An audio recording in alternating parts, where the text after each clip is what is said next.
right, so one of the things I've come to realize I've been thinking a lot about is burpees. Good exercise, but they're a way higher skill movement than I think we appreciate.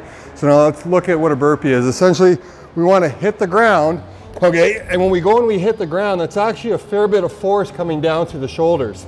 And I'm not entirely sure that everybody has the strength in their shoulders to absorb the force. There's also a huge amount of force when we hit the ground coming right here in the abdominals.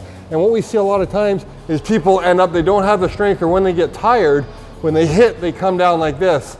And then when we hit the ground, then we got to push back up. Now, it'd be ideal if we push up hips and shoulders, but again, we get into the problem where we see people getting their shoulders up and hips are staying on the ground, causing a lot of compression.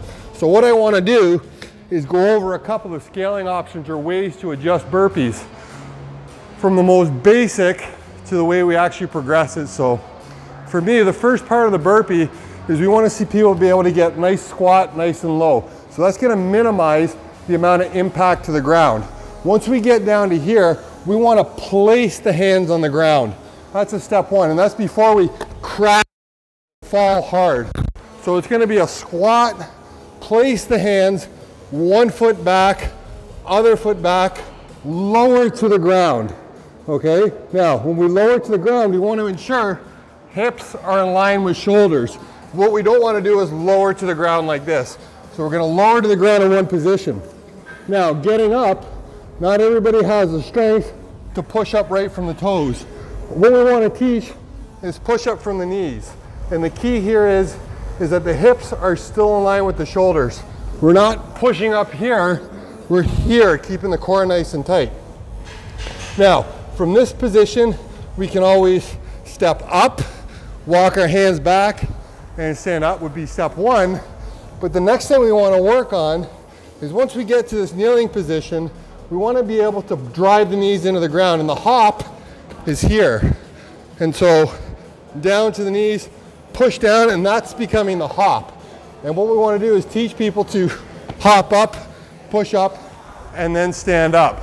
And so the progression would be down to the ground, accept weight, kick back, lower, up, hop, and then stand back up.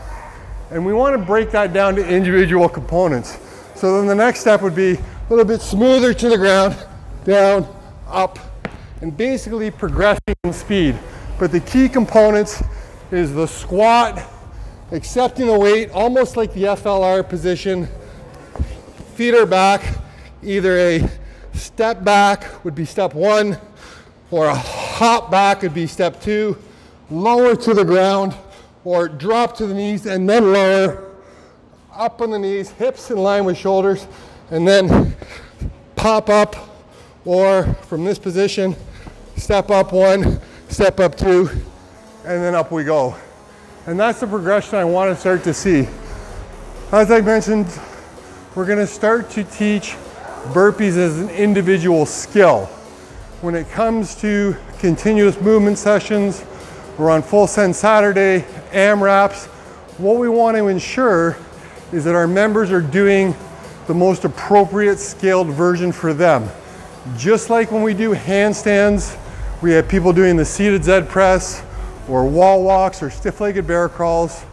Burpees aren't, they're a higher skill movement than I think we realize, and they're not for everybody to be done all the time. We can scale versions, and we want to remember, we want to keep our people safe and working within their bounds and their individual capabilities. Any feedback you have, any questions you got, I'd love to hear it, and we'll talk a little bit more about how to implement this into the workouts going forward.